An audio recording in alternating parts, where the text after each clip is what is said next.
All right. Hey, Gustavs, thanks for joining me on the podcast. It's fun to get the first goalie from the Atlanta area since I've moved down here. So that's kind of fun. So thank you. Thank you for taking time out of your schedule to talk to me. Thanks for having me. So usually I start by asking guys how they got into hockey, but you're from Latvia. So even before we get into the hockey side of it, what do you think coming from Latvia to playing hockey in the south of the U.S.? I mean, it's been my seventh season in the U.S. now. Yeah, So my first year I played in Louisiana. yeah, So that was my first Southern experience, which was I mean, it was pretty big change for me. Really, we just in Shreveport we had a big arena, nothing else around. I think Dallas was the closest city that we had the hockey that you can go to a pro shop or something. So that was kind of interesting for me, not gonna lie. But now after 6 seasons of and now seventh, and now coming back to South Atlanta, there's still some hockey left from the old Thrasher days, and it's nice. yep. I like it a lot. So yeah. Yeah, Um, I play quite a few of my beer league games over at the Ice Forum where I know you guys practice, and I I grew up in Chicago, lived in Minnesota the last 23 years. So yeah, coming down south was a bit of a shock for me. But to your point, there's quite the dedicated hockey community here in the Atlanta area, and it was better than I anticipated. A nice surprise. yeah, of course. The community, as you said, the community is it's great. Yeah, I like it. I love it. yeah. So before we get too much into Atlanta hockey, as I mentioned, you're originally from Latvia. You're a kid growing up there. How did you get into the game of hockey? Um, so my dad played or still kind of plays the hockey. He's been playing hockey since I remember. So yeah, I remember my mom was telling me this story when I was 2 years old. I got into my brother's rollerblades that was left in his room, and then started doing that. And then they took me ice skating. I loved it, and yeah, since age of 3, I've been on the ice. So that's how I got in. Never never got out of it. So yeah, that's how I started usually. So you start young, in part to your dad playing.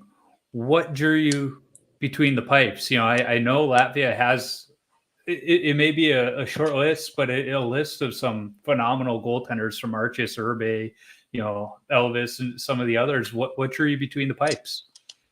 Um, so from as much as I know, my coach asked our team who wants to go in the net, and I was the only one who raised his hand. So that's how I got into net, and yeah, I've been in the net since I think at the age of 5.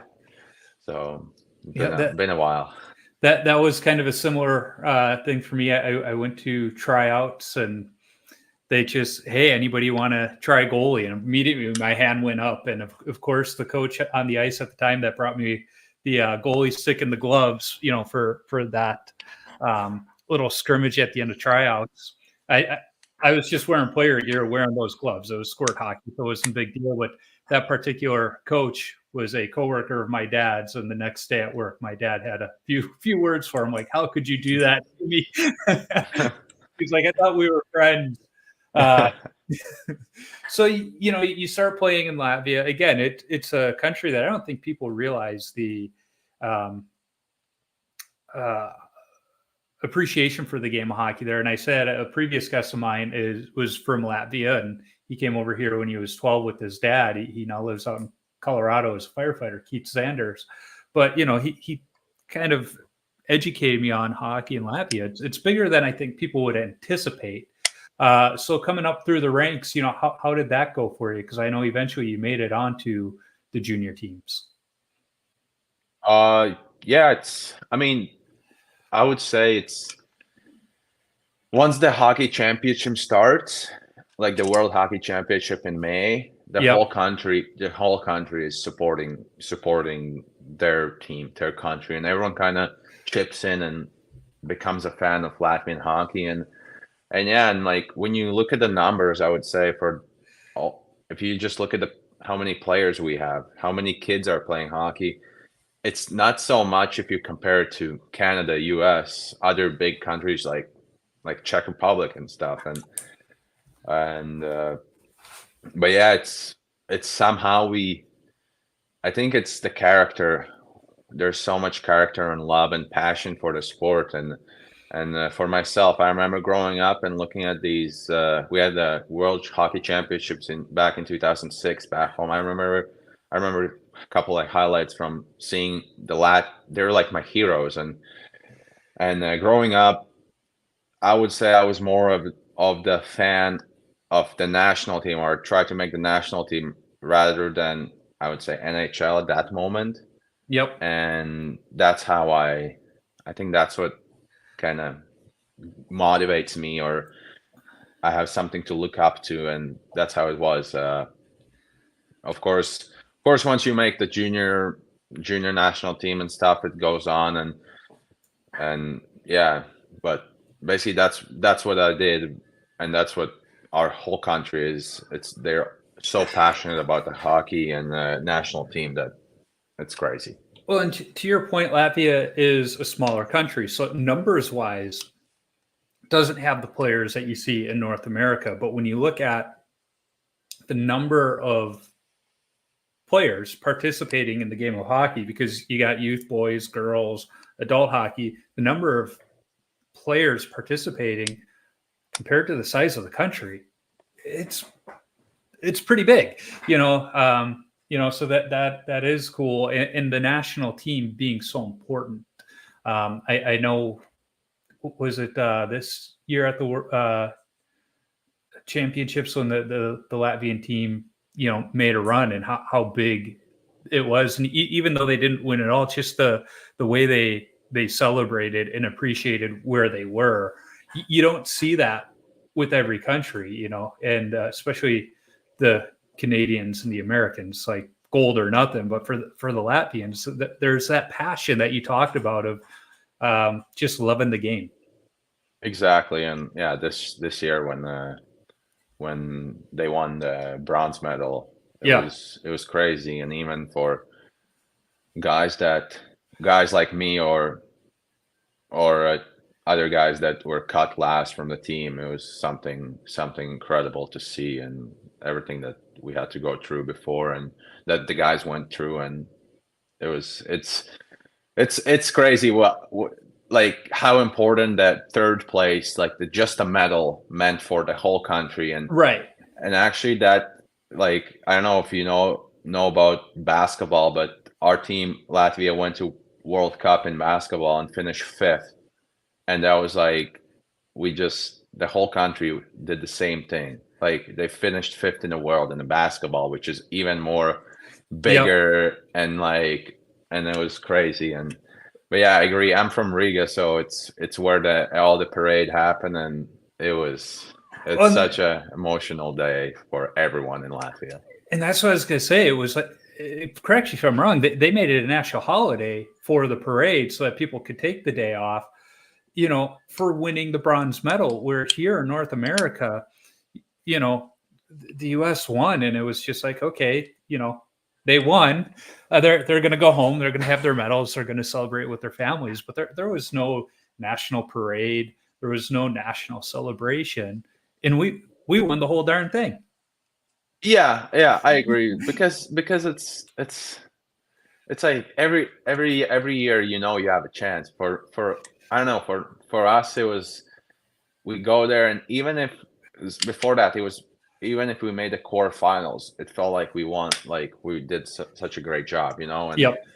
And yeah, and like coming from, like, I've talked, like, there's always people back home that says that it's incredible that we're still in the elite, like in the top Hmm. division for 20 plus years. I think it's since 1997 we're in top division, and all of these big countries have, like, except for like US, Canada and stuff, they have like got eliminated from the top division, Hmm. and we're still there, and we have only like 1.8 million people in the in country, so it speaks a lot about, I think it speaks a lot about the character, and yeah.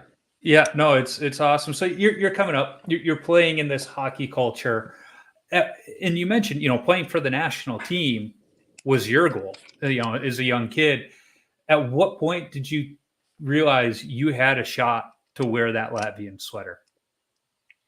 Um, so it first started with like under 16, under 17, Hmm. when you make the national teams there, and then the big thing was in my first under 18s World Championship with year olders.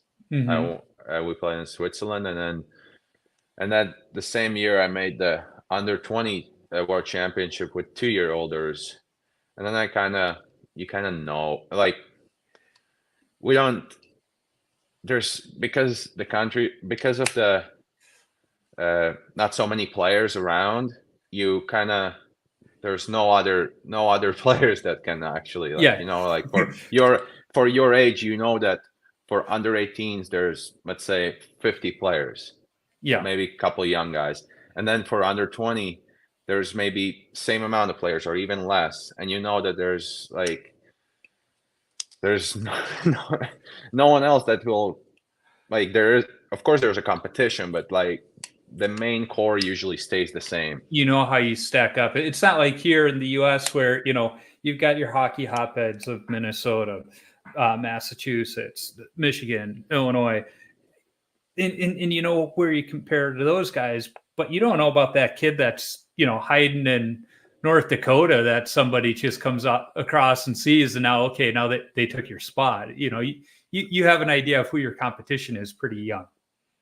Yeah, exactly. And for us, it's till if age of 18, 19, you can still kind of compete back home and play. But Yep. after, even before that, you have to leave and go to US or other countries to play, because we don't have junior teams that, at least I was in I got to play in a junior team that was competing in the Russian league, but since the war started, it all like folded. So now it's Yeah.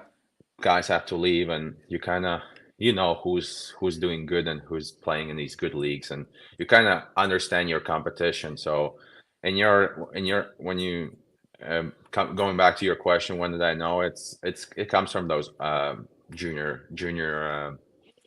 junior national teams, and of course I've been I made I was in I don't know how to say, like, a practice roster for the men's Hmm. national team since I was in that what junior age, like 18, 19, 20 years old. So yeah, I've been into the couple national team camps. So you're always there, and then one year you make it as a third goalie, the next year you have a chance maybe to become a second goalie, and still you have to go through some adversity, and Yep. just you have to stay humble and just keep grinding, and that's what I'm doing so far. So Well, and again, Latvia has turned out some, pretty darn good goalies. So when they get hot, I mean, for years it was Archie Survey, and but you can go through the list, and it's almost a who's who of European goalies. So you alluded to the fact that at some point, if you want to continue the progression, you do have to come to North America. What was that decision like, and how did you navigate that? You said you wound up in Shreveport. How did you get hooked up with the team down there to make the trek over? so my junior year was going. I played 2 years juniors back home. So, Hmm. and I knew that it was pretty hard for me to go from juniors to KHL team that we had, and so I was leaning towards going to college, and I Hmm. wanted to go to the US, and I have a we have this. he's a Latvian coach who coaches in RPI right now. His name is Carlos Zernis, and he helped me a lot, and he has helped so many Latvians to transition into US, and some like so much goes to him for helping, like in this case for me, and yeah, that's how it happened. Like he approached me, asked me if I want to come to the US, and actually he was the coach for Shreveport that at that time. Okay. And so in the summer, I was going to the USHL camp, and they invited me for the main camp. And a week before the main camp, they called me and said that they don't need me anymore. So my tickets were booked to Chicago, I think, at that time. So I had to rebook them to Louisiana because Carlos called me and he said it's all right. He'll just come and play for me, and that's what I did. And yeah, it was a great time there. So we touched on a little bit. You're growing up in Latvia, which is a northern climate country. Winter is, what we think of European winter, nice and cold and snowy. And you wind up in Shreveport, Louisiana, where even as an American, we're like, that's a whole different country down there. They're speaking a different language in that Creole Cajun accent. The food's fantastic, but it's a different world. It's a culture shock. When you got down there, where you're like, what did I sign up for? Where am I? Were you on the phone like, Mom, come get me? Uh, Actually, no. I'm not that type of person who will kind of find excuses or like call everyone right away, and I'll Yeah. just see how it is. And I got lucky with my billets.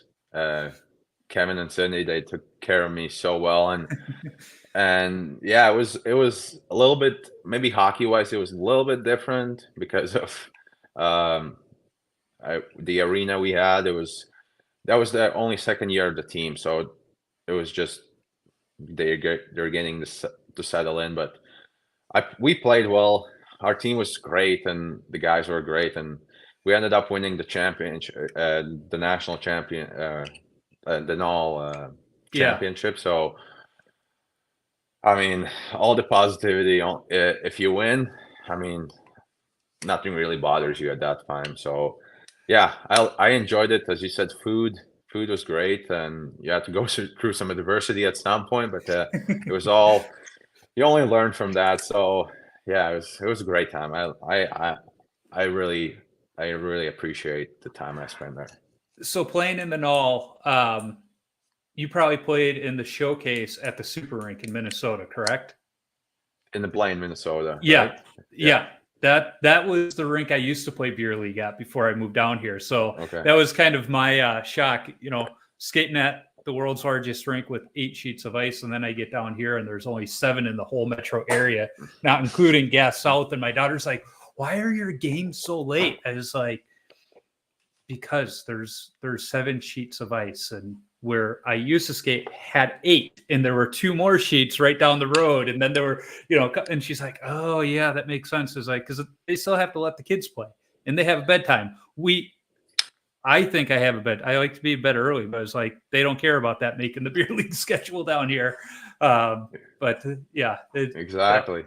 Same back home. Same thing. There's guys that love hockey, and they'll play it yep, at 11 p.m. and that's what is so great about the sport, that there's people that actually will do it and go to the work next day, and yeah. they don't, Well, and it's so great. But I have a story about the way we went to Blaine from Shreveport. yeah, We took a bus there, and we had like 30 guys on the team because it was like beginning of the year, and we still had like more people on the team that like that usually have. yeah, And so because of that many guys, we had bunk beds, like a sleeper bus. So we had to double up on those. Like it was crazy. It was like 20. It took us 24 hours. It was the craziest bus ride I ever had. But we made it there, and then I think once we left Blaine, we had a little bit less guys on our team, but it was still a treat. And of course, another story about like there's so many like things that went wrong with the bus sometimes because Mm-hmm. of the weather. It was so Yeah. hot that one time our bus, like the tire, it lit on the fire. I think that's how you say it. Yeah. And it like rolled off the bus, and it went into the grass that was so dry that it started a fire. So we got off the bus, we look back, and there's just big like kind of smoky, like a little bit fire, like just in the middle of the highway, which was it was like something like that you don't see. No. I don't know where you can see that, but it was. Very few places. Yeah, exactly. Yeah. So you're down in Shreveport, but you said you came to North America because you wanted to go to college, Exactly. and you wind up at Alaska Fairbanks. Now you talk about going from one extreme to the other. You're down in I don't even call it the deep south. It's in the Cajun South, and you go basically the North Pole. I mean, right next to Fairbanks is North Pole, Alaska. I know one of my college friends lives up there, so I know this. And uh, winter's completely different than in Shreveport. The sun sets and it doesn't come up for a while. There's moose walking through people's backyards. What was that experience like for you up in Alaska? It was a little bit different when you go from spending Christmas in flip flops and shorts to having snow in the beginning of October. But I don't know. I I liked it. Like, of course, it's a big change, and uh you have to kind of work around it. And but we had a. I think my freshman year was the first 2 years. I would say was the hardest ones because you're not used to it. You're like you go there and it's dark, it's It's snowy, it's cold. cold, but at the same time, I loved it. I don't know Mhm. why. I loved it. My goal was to play hockey or play in college and in my freshman year, all I can say only positive stuff about all that. Yeah. And of And course seeing moose and thinking it's like I'm like, yeah, moose, I see mooses every day, like there's not a big deal. And we had this one time my freshman year, we had an earthquake that yep. was I got up and my bed was shaking and like hitting the closet. And I got up, I was like, oh, what is this, like, is someone messing with me? And my roommate goes, no, it's an earthquake. I'm like, all right, like, what can I do? Like, I'm not gonna panic. And I texted my mom. I was like, yeah, we got an earthquake. Like, got up this morning. Like, she's all like, like moms, like she's a little bit stressed out. Like, what's going on? I'm like, I don't know what happened. It's just an earthquake. And so, yeah, it was a fun time. Of course, you don't see sun much, and at some period of time, but over the years, travel schedule got better. My senior year, the travel schedule was great, and I loved it. And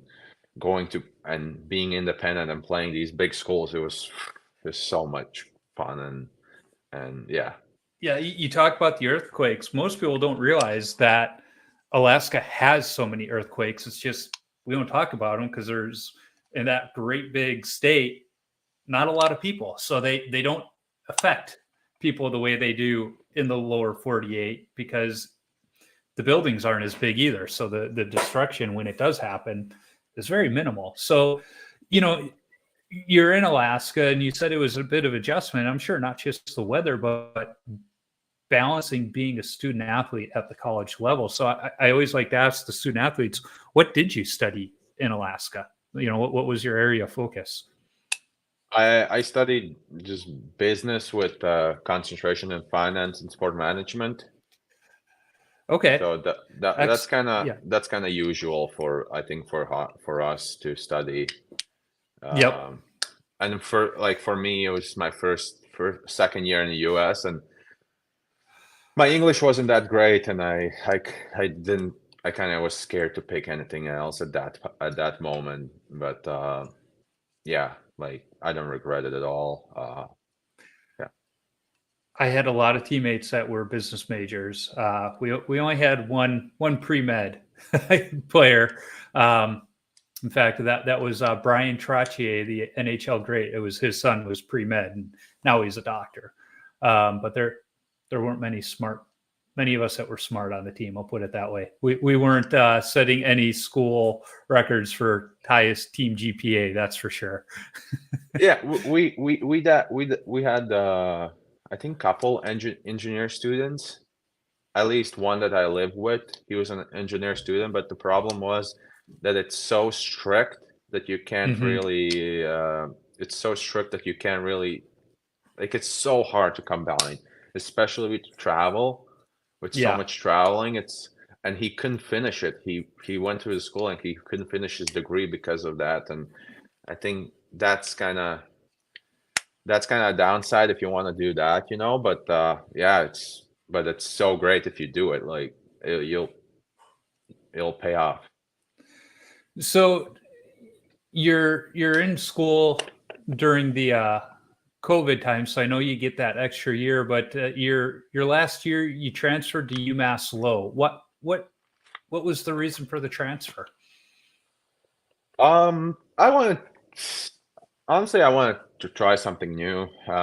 We had the COVID year that we had to sit out, and then I thought that trying somewhere, maybe going somewhere else with a different view and different exposure Yep. to the scouts and to everyone else would be good for me. And of course, it was a hard decision because not everyone can do it and do it successfully. And Yep. yeah, for me, it's just I thought that my time in Alaska was close to over, and I wanted to do my MBA as well somewhere else maybe. And yeah, but it was a great time in Alaska, and I appreciate everything they did for me. Yeah, and Lowell, Mass is not a bad place either. Yeah, Little more sunlight in the winter. Not as much snow. At times it can be as cold, but not for as long. So that there is that. yeah, and of course, and my priority was I wanted to go somewhere where I can be an impact player and we can go and have a chance to um, compete for like Hockey East title Hmm. and national championship and stuff. So yeah, Yeah. that's why I picked UMass Lowell as well. Now you mentioned with Alaska, the great thing about that is it was an independent school, so your schedule could be different every year. You go to UMass Lowell, they're in Hockey East, a storied conference. What was that like to just have those rivalries that Alaska maybe didn't have anymore because they are independent? You go in some of these buildings and they already hate you just because of the jersey you're wearing. Yeah, it was a lot different. Like, you can say like rivalries, of course, schedule. You're in a conference, but of course travel as well. Hmm. And yeah, I remember like playing like you. I remember going in, and even in the summer, like the way our coach Norm Bazin talked about playing against BU and stuff, and hearing all these stories from other guys, like playing UMass, and it just kind of pumped me up. I wanted to play them, and you had something in like I had something in me turning that I was ready to go. And Yeah. yeah, it's different. It's different feeling. And yeah, and actually the first 2 years in Alaska, we had the same thing when we were in the conference there. We were in WCHA, where of course Anchorage was our big rival, but there's so many schools that we didn't like because we didn't Yeah. like them and they didn't like us. So yeah, it was nice to feel feel feel that competitive, more competitive side for a change again. Yep. I remember in high school, I went to an all boys private high school in Chicago, played in the Catholic League. And we had these schools that were our rivals. One of them was a mile and a half away from where my school was. Most of my teammates from youth hockey went there. And if we were playing each other in a week, it was like, you're my mortal enemy. I hate you. Don't talk to me, but as soon as the game was over, it was like, okay, we're friends again. It's okay. We can talk again, but it was just because we were playing each other and they decided to go to that school. Like, we were mortal enemies for that week. And that was that. Yeah, it's I've noticed we don't have that type of high school hockey thing back home. Yeah. So when I first was introduced to stuff they do, like how they do it in the US, I was kind of surprised, and it was so interesting for me because the only things we play against other high schools are like stuff like basketball or floor Yeah. it's like floorball, which is or whatever different sports other than hockey, and yeah, I've never had that experience where I was that's my teammate off this like outside of the school, and now I have to play against him for my Yep. school. It's kind of weird, but yeah. So you've probably, because you played in the WSHA, heard of the Minnesota high school hockey tournament, right? Yeah. And how crazy that is. They're in section play right now, and they'll be playing next week. I'll have to send you, because they stream those games online. One of the local TV stations, broadcasts the games. I'll have to send you the link to watch those games this week, because the championship games, they'll fill the XL Energy Center where the Wild plays, 18,000 fans. And the school my kids used to go to won the single A tournament last year. And we were there. It's crazy. It's not like high school hockey down here by any chance. My daughter was very confused when we moved down here, and she's like, my school doesn't have a hockey team. This is weird. Like, what's going on? She's like, we have an equestrian team where you can ride a horse around, but we don't have a hockey team. I was like, again, child, there's 7 sheets of ice. There is a hockey team. It's just every school in the county as one. And she's like, oh, okay, I get it now. Yeah. It's a little bit different, a little bit change. Yeah. So your move around, going to UMass Lowell, it worked out because once school was over, you didn't have to just go back home to Latvia.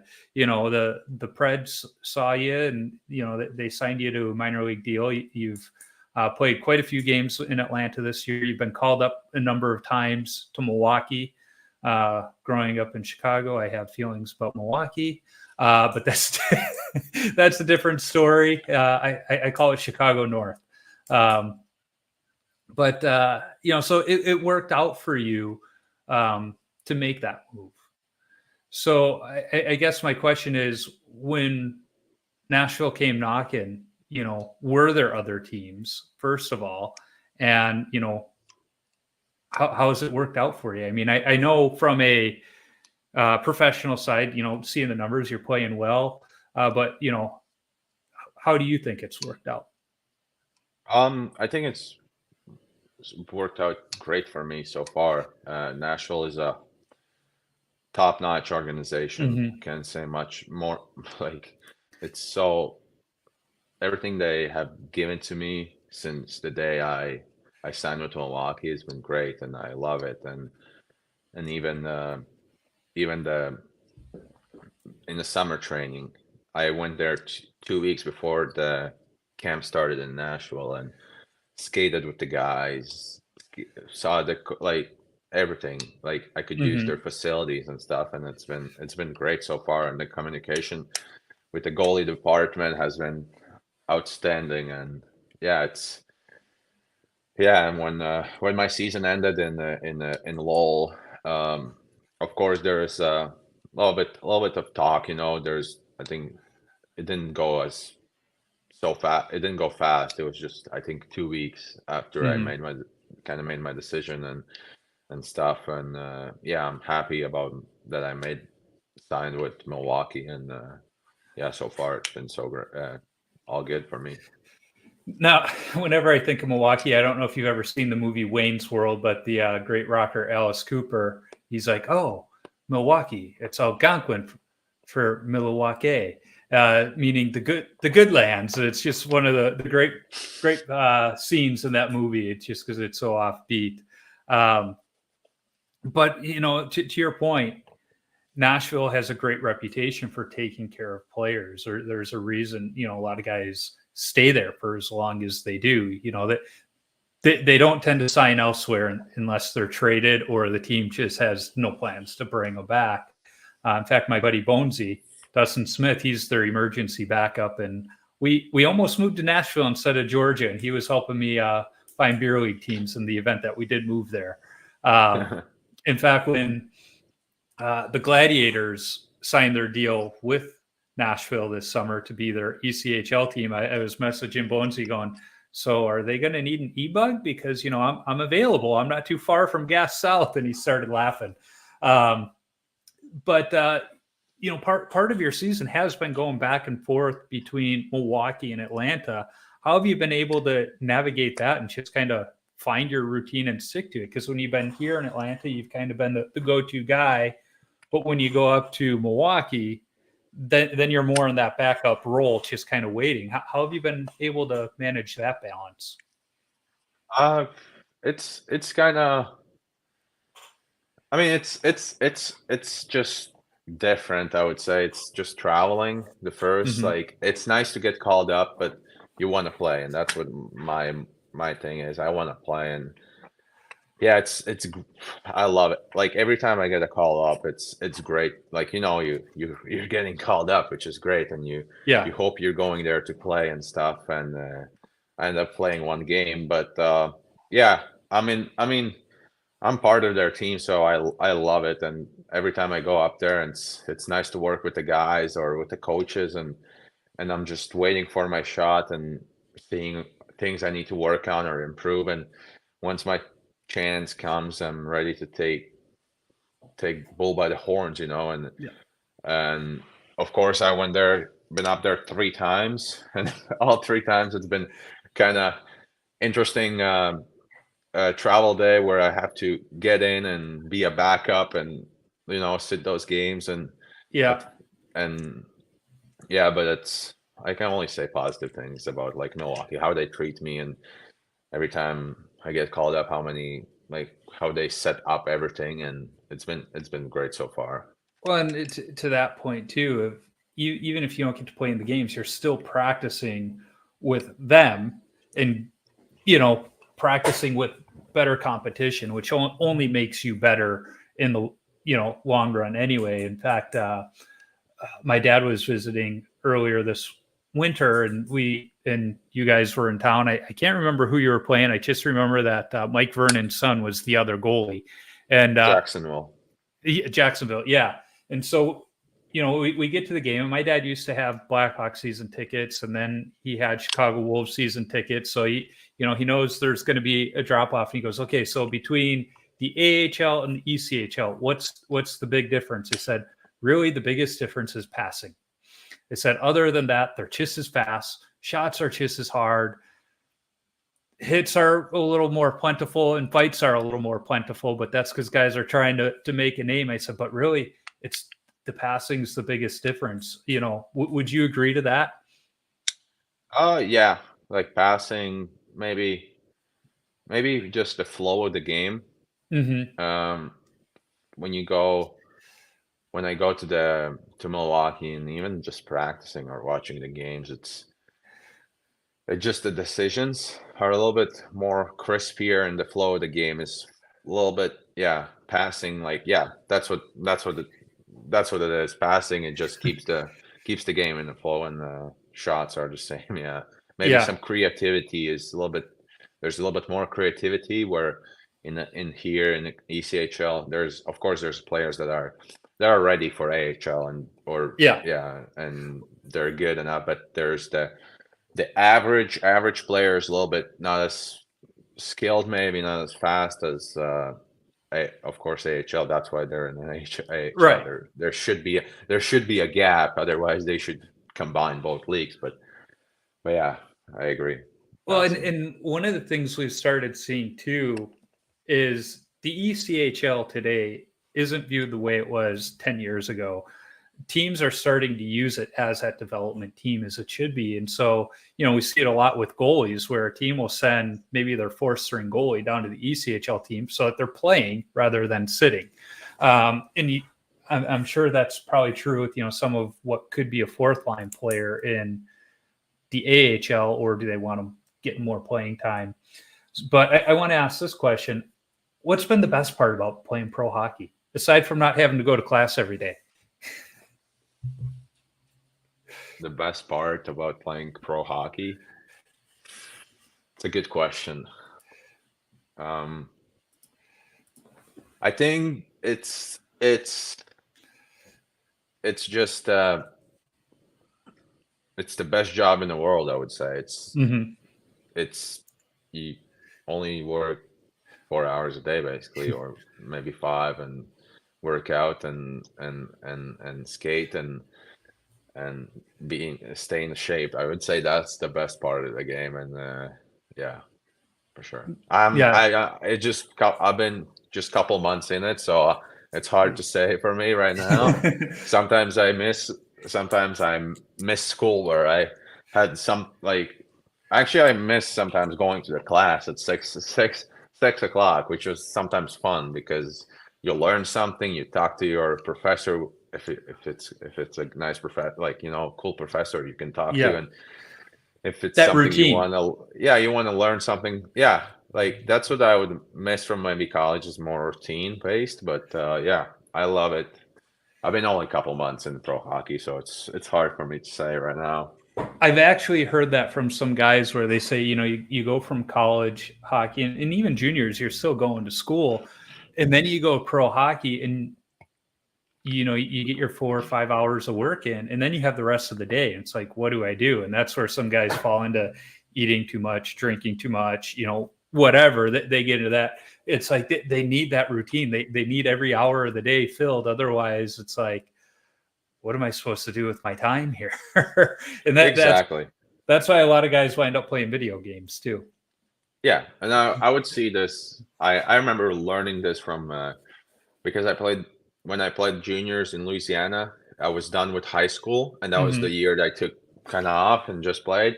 And it was the same thing. I went to the practice, came home at 12:31, and didn't do anything. And now I learned from that experience where I like to come home and find a way to improve myself, find a way to, I don't know, learn something new and every day. And if it's like picking up an instrument with you can start playing guitar, that a lot of guys like it, or something like that, or you can learn about portfolio management, or some kind of take some certificates, becoming a real estate agent or something like that. Just keep growing as a person. Well, and I've seen too on Instagram, you've also been exploring Atlanta. There's so much to do here. I've only been here since the end of May, and we've done hardly any of the stuff that we want to because of different reasons, but there's so much to do and see here, which makes that nice too. You can make those day trips around town and explore all the cool stuff. And yeah, I agree. Yeah. That's what I did. As you probably saw, I went to the aquarium, went to the zoo. The aquarium was amazing. I've been to aquariums, but I went there. I was like, I want to buy a pass. I want to come back every week. This is amazing. Yeah, exactly. It's great. I love it. And other stuff, seeing just Atlanta, and actually I don't know. I think those 4 years when I lived in Alaska, of course, we saw a lot of stuff, but it was more hockey based. And last year in Lowell, I started going to Boston and seeing all the stuff in Boston. I just fell in love with it.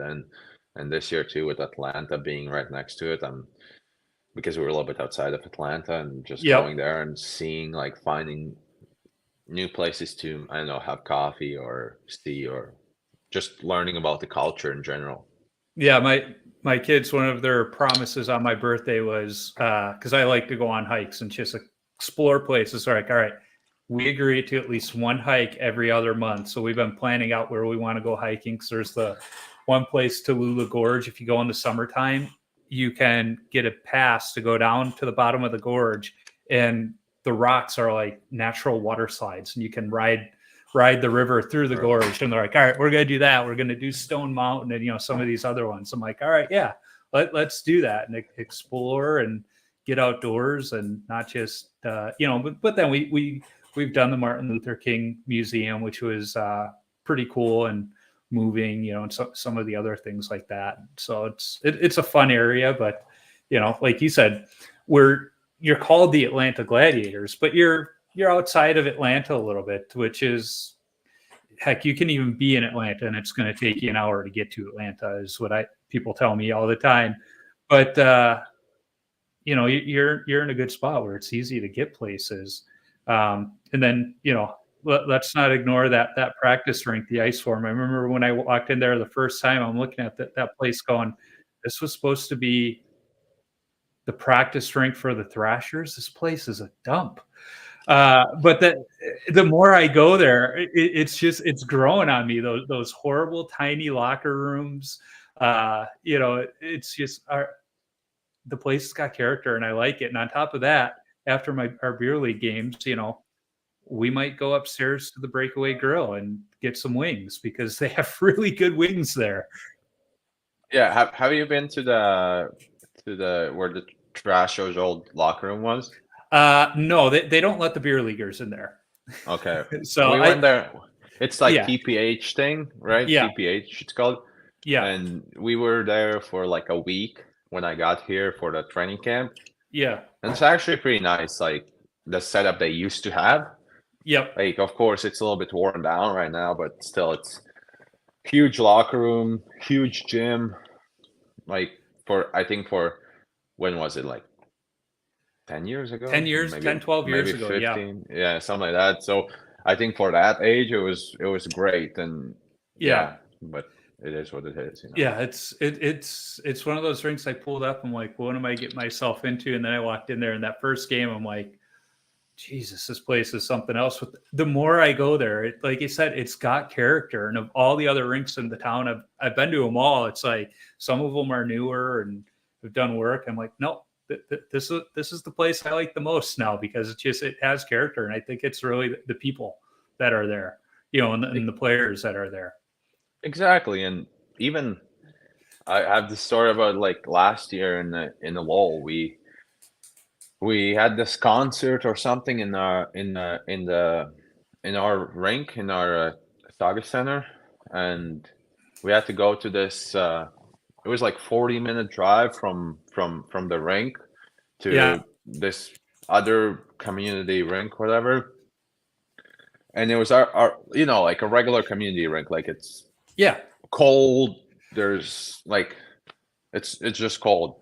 So, and I remember I had the best day or something like that, or the best weekend before that. I was kind of down on myself, and that kind of cheered me up because I was laughing about it. I was like, this is like going back to your roots, like and me and my goalie coach Nelly, we were like talking about it, like, yeah, back to the roots, baby. And I started buzzing into the practice. I loved it, and it kind of picked me up. And then I remember that weekend I had a great weekend. So even like now when we go to the ice forum, of course it's cold and stuff. And we were in Savannah last week, and we had to practice at their practice facility, and the locker room, like we were dressing in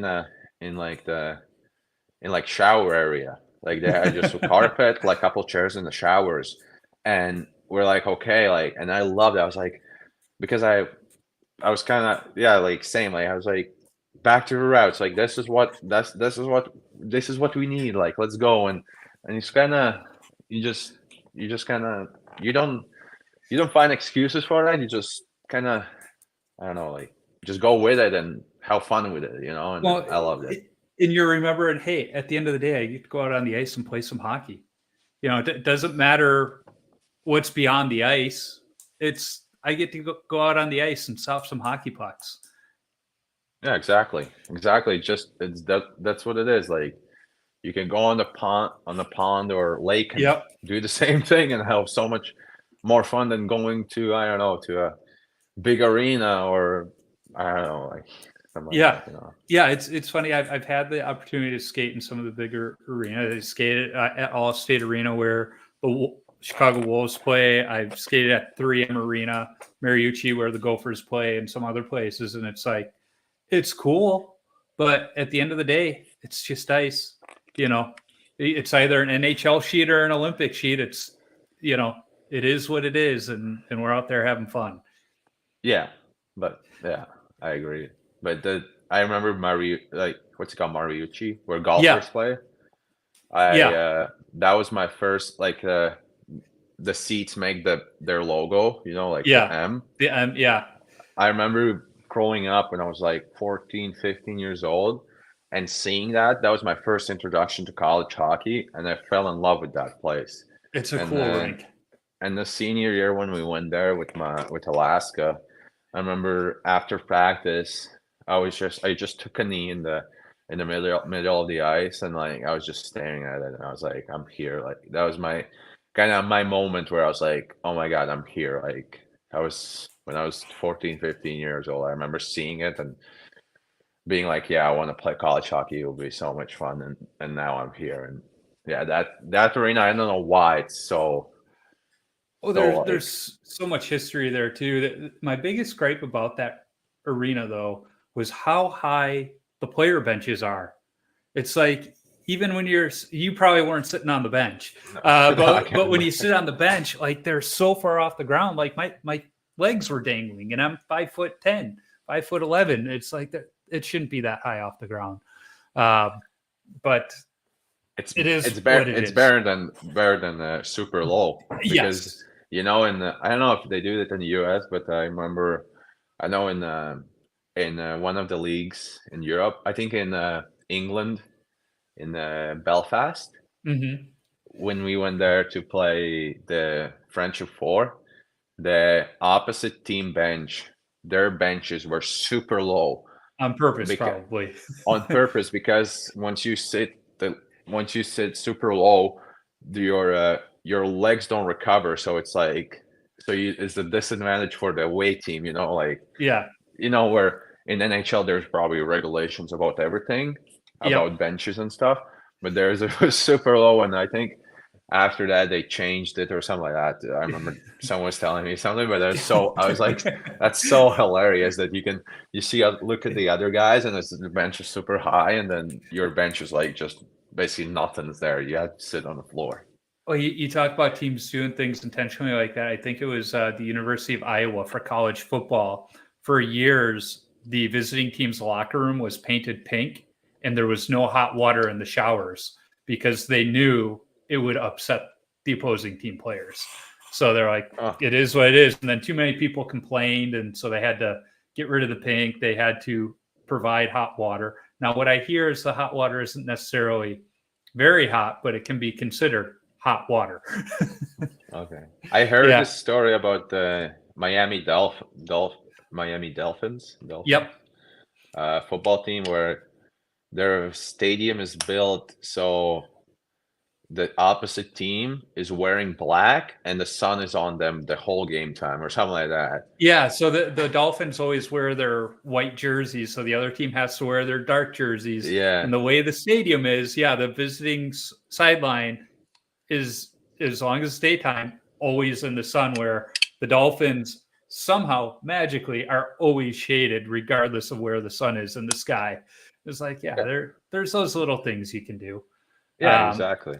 So I want to be mindful of time. Every guest I've had on, I've asked the same 10 questions, from youth goalies I've had on to, Stanley Cup winners, gold medal winners, all of that. So the first one is, what is the craziest coaching moment from your playing days where a coach just lost it and, went berserk? Actually just came up the other week, and I had a good laugh with my coach about it.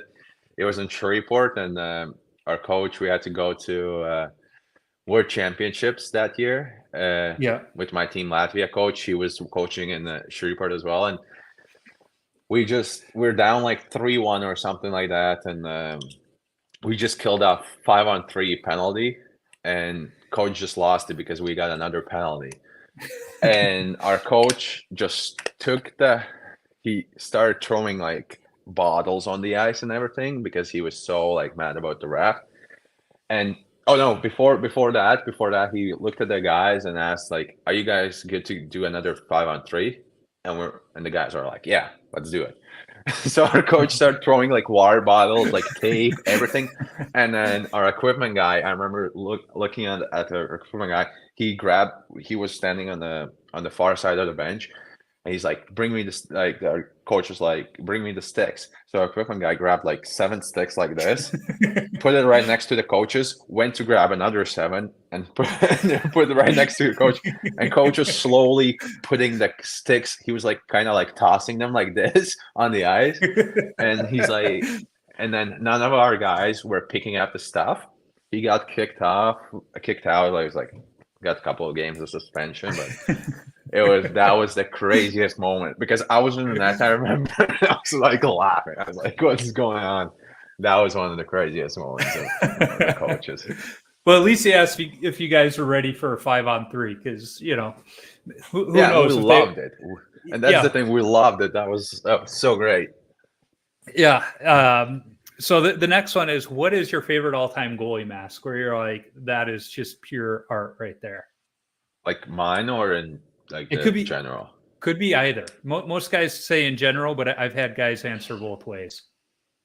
Most iconic one, I would say Henrik Lundqvist's, like maybe 2000. Was it 2012? No, that's too young. Like 2010, some in between 2009 and 2010, I think. He's like those New York Rangers masks, which later got painted by, I think, Dave Bauer. Art. Yeah, Dave Art, but I think Bauer like was selling them or something like that. Yep. I remember like the Statue of Liberty, like that, like all that. I think when you're talking about. Yeah. And that makes me wonder, your mask right now is Milwaukee Admirals theme. Who paints your mask? Is that a Dave Art mask or? No, it's Jason. Jason, I don't want to kind of say his name right. Is it Jason Livery Arts? Oh yeah, he's out of down south now. Yeah. I think is it Jason Livery? Yep. Yeah, I know exactly who you're talking about. In fact, like me, he was originally from Chicago and is now living in the South. Something about winter and us, we don't like it. He's done this is my second mask from him. Yeah, he's made some really cool masks. So what is your favorite rink that you've ever played at? Favorite rink? The first thing comes to my mind right now is TD Garden. Okay, yeah. Or actually, no, I didn't have the great run there, but Scotiabank, or when it was called Air Canada in Toronto. Yeah. But the first one that has a good memories, or kind of good memories about it, was TD Garden. Yeah. Okay. So this is one that always throws people for a loop. What's your favorite stick that you've ever used? Favorite stick? Yeah.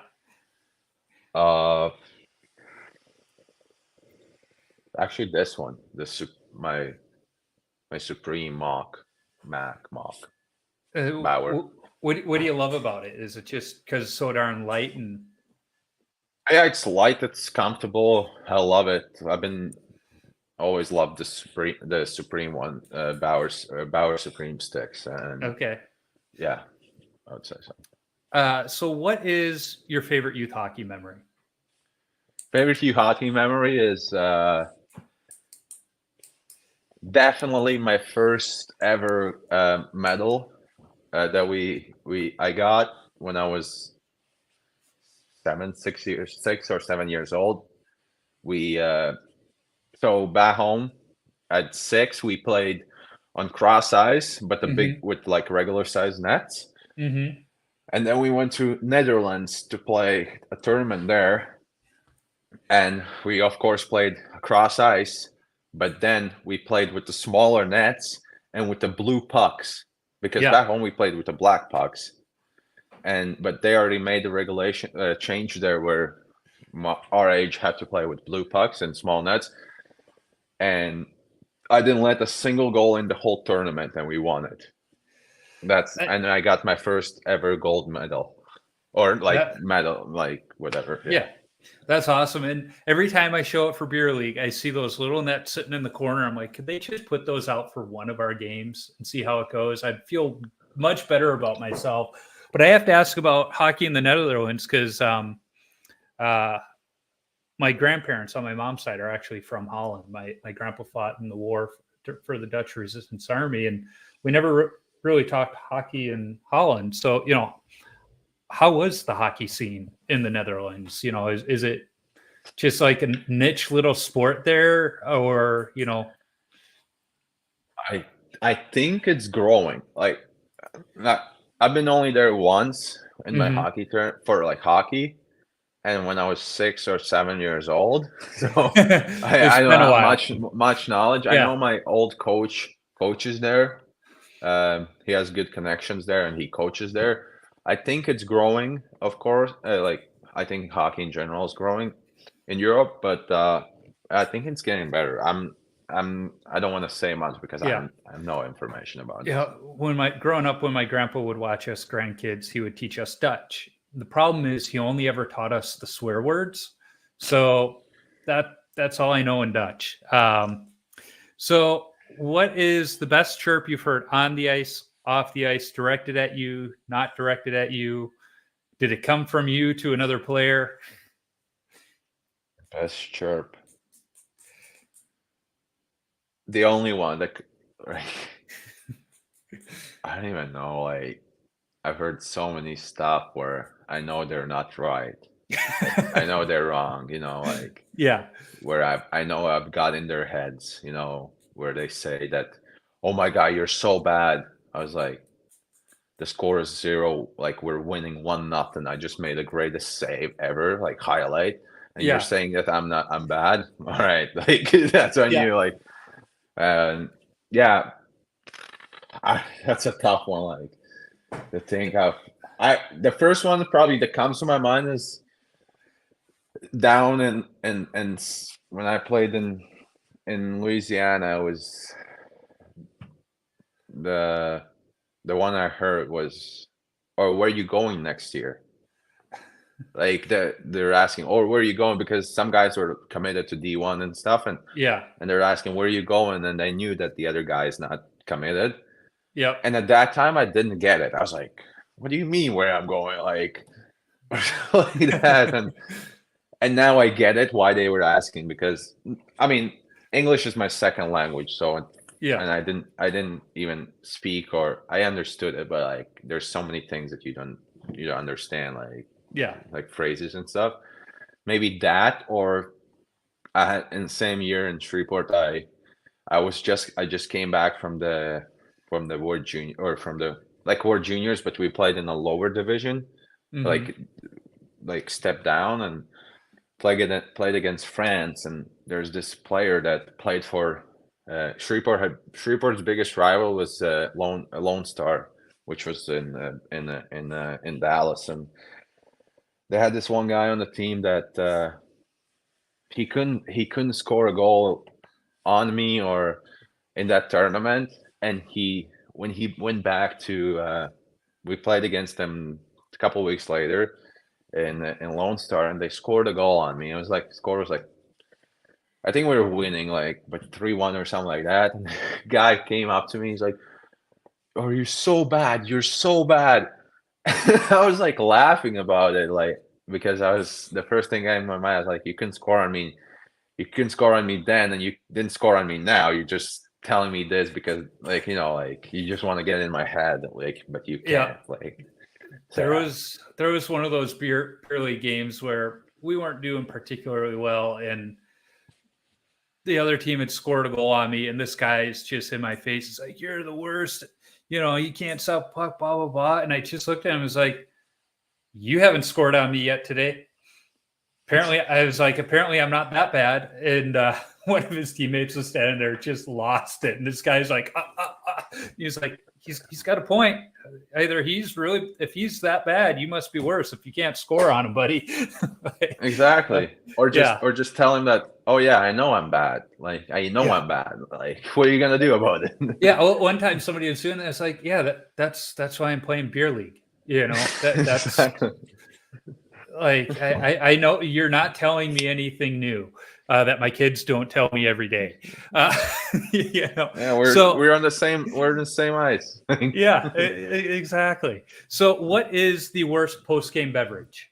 Usually, I ask what's the worst post game beer, but I know they typically don't have that in the locker rooms in junior or college hockey or now in the pros. So, what's the worst post game beverage? Coffee. I love coffee. I'm a like I love coffee, Yeah, but after the game I can't drink it anymore. I get that.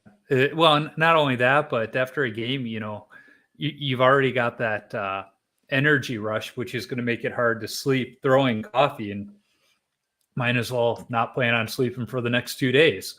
Exactly. I can have coffee after practice, like after lunch. I usually have Yeah, coffee after my lunch, but yeah, I can't imagine myself having coffee up. Even we had a game at 10:30 the other day, and at 10:30 in the morning, yeah. and I didn't have I usually have coffee after my lunch, but I was like, no, I can't have coffee anymore. So when you tape your stick, do you go heel to toe or toe to heel? Toe to heel. Okay, so you are definitely in the minority of goalies that do that. So which makes me add a add to that is why do you go toe to heel? Because that's how you do it. There's a lot of goalies who would disagree with you. And the reason I asked why do you do it that way is I was talking to Connor Beaupre, who is the Minnesota Wild emergency backup, and his dad played in the NHL down Beaupre, and he likes to play the puck a lot. So according to him, the puck comes off his stick better when he goes toe to heel. But you you do it that way because you think that's the best way, and we'll let you think that. But I will say that I've had But two different guests say that goalies that go toe to heel are psychopaths. I don't know what that says about those two. but it depends how you shoot. If you shoot like puck from the heel to toe, like try to do Yeah, that, it doesn't make sense because once you tape the stick from, let's say you tape the stick from heel to toe, that the next layer kind of goes against the puck. yeah, You know what I mean? yeah. Well, So if what we're is talking playing the puck, clearly you've never seen me play the puck. So no, I don't know what you mean because I'm horrible at it. And when I start on a new team, the first thing I tell my defenseman is, "Don't expect me to play the puck." that's one way to do it. Yeah. I try to. I do have 3 assists this season, so I do have that going for me. That's an all-time high. Um, and they're not just the boring. I was the last player to touch it before the goal scorer. One of them was a pretty nice pass, but yeah, I don't think there's a right or wrong answer to it. But I've had enough goalies comment on what is right or wrong. I'm like, all right, I'm gonna ask this to everybody and see what they do. And like you said, the majority go heel to toe. But what I have noticed is more of the younger goalies are going toe to heel. And I think that's because us older goalies started with wooden goalie sticks.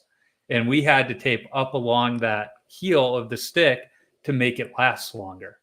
And if you're going to mess up a tape job, you're going to mess it up in that transition of the heel. So I go heel to Oh, toe because, like, if I'm going to mess up my tape job, I don't want to waste that whole effort. Let's mess it up in the beginning, not the end. So I think that's why most older goalies did it that way. And as they've taught younger goalies, that's happened. But more of the young goalies are starting to go toe to heel. So we're almost done with the questions. Only 2 more. What's your favorite number to wear and why? favorite number to wear.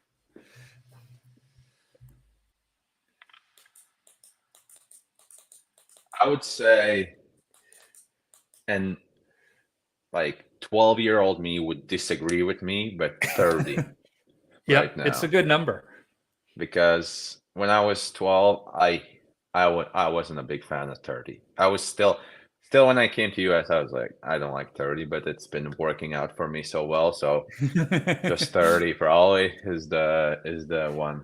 So what would 12-year-old you say to that question? 31. Okay. So it's not that wildly different, which is the amusing part. It's different. No, I know what you say, because there's just something about that feel on the back. That's why I don't like number one. I feel like there's nothing back there. Um, you know, Yeah, so I really like number 50 that I was wearing in the juniors back home. yeah. And now for the national team, I'm wearing number 88.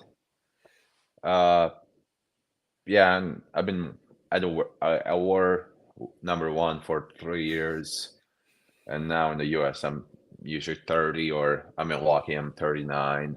So That's 39 is my number these days, and that came from college. The senior goalie was wearing 35, which was my number at the time. So I just went to the cabinet and I found the biggest jersey they had, and it happened to be 39. And I played well in it. So as I transitioned to the beer leagues, I kept it.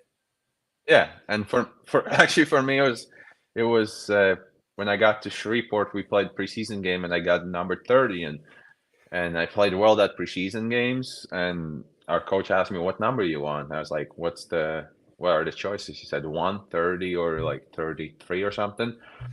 I was like, I played well with the 30. I'll wear that. And then in Alaska, I had no chance, no option really. They said like, yeah, 30 is the only option.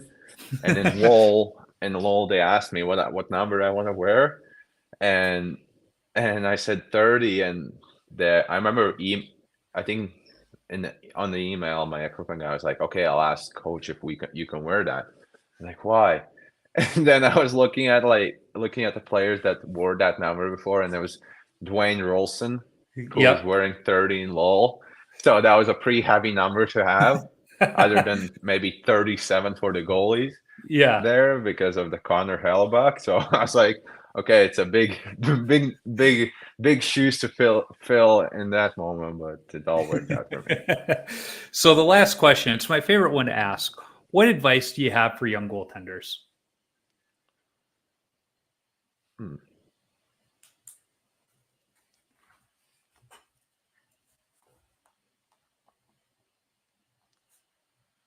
Um, for young goaltenders.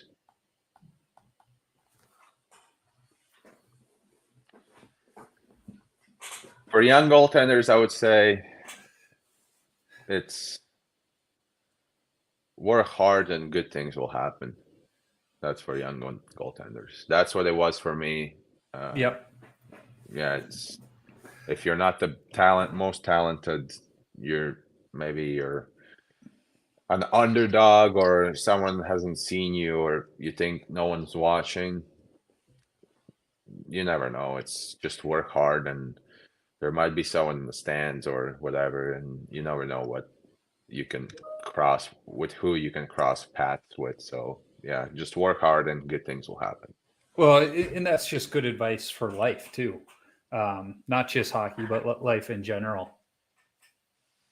Yeah, I agree, and I think and once you kind of you have that identity, or that yeah, you become, it grows on you, where you don't have to you don't have to remind yourself about it, and you just do the work, and don't complain, don't find excuses, just work hard, and then you can look for other ways and other things that will inspire you. And the other one I would say is just that comes a little bit later in life, at least it was for me, is like, control what you can control. You can, and like, you can control some stuff, and you just have to control what you can control. You can't even control the weather. Like in Atlanta, the weather right now is not great, and yeah, it's for me to cry about weird it rain. in my bed and be like super mad about it, I can't do that. So yeah. Yeah, and your point of control what you can control, that helped me in the beer leagues, because I didn't play Division I hockey. I played Division III JV hockey for 4 years, but I still played, and there was still that level of compete in me. And when I got to the beer leagues, and they weren't that good, it was a different level of hockey, and it was getting me upset. It's like, you should be doing this, you should be doing that. And finally, on another hockey podcast, I heard the coach say, control what you can control. Don't get upset about the things, if you're a goalie, don't get upset that the breakout's not working properly. Don't get upset that they're not running the proper in zone systems. Focus on stopping the pucks. And it's like, okay. So once I started doing that, it's like, I enjoyed the game more. I had more fun because it didn't matter what the other guys were doing. I couldn't control them.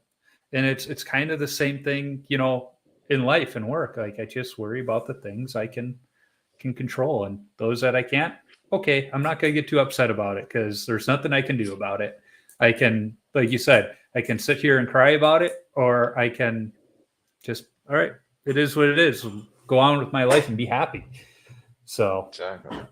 yeah. Yep. Well, we talked longer than I anticipated and told your PR guy, but as I told him, sometimes the conversation goes well and it goes longer. And he's like, all right, cool. And that's what happened here. But it's been fun talking to you. I doubt it'll happen, but maybe we'll see each other at the ice forum.